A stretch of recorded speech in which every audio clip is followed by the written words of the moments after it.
Okay. Let's start with National Lampoon, which is kind of where you started. Yes, that was my first. Right? Yeah. This is one of the most famous covers they've ever done, and you were not Nothing. around. Look at that. Yeah. If you don't buy this magazine, we'll kill this dog. Everyone's going, what's a magazine?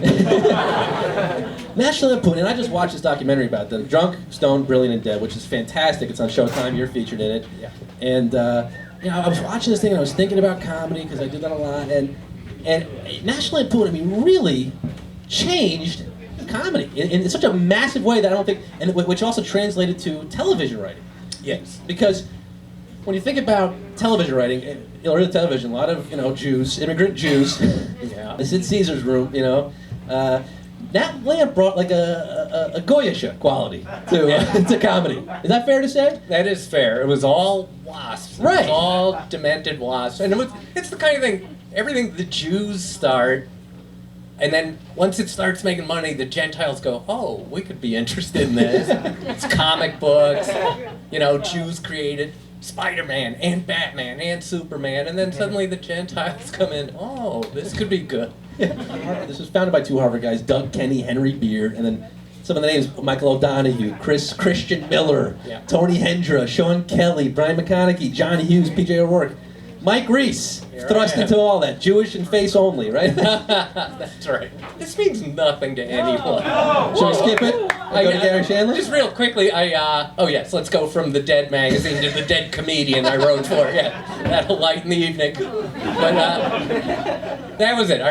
When I was a kid, I would read it in high school and think, if I get really good or the magazine gets really bad, I could get a job here. And I didn't get any better, but the magazine went right down the toilet, and I went to work there right out of college.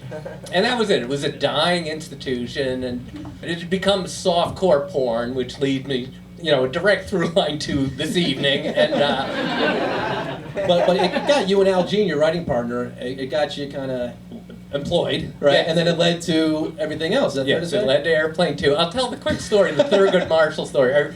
I wrote the article that got me out of National Lampoon and ended up working in Hollywood was an article called Thurgood Marshall Tells You How to Write Pornography. And this is all connected. And it sounds like it's sort of just a random idea, but Thurgood Marshall, the black justice on the Supreme Court, had to judge a lot of First Amendment pornography cases, and he loved it.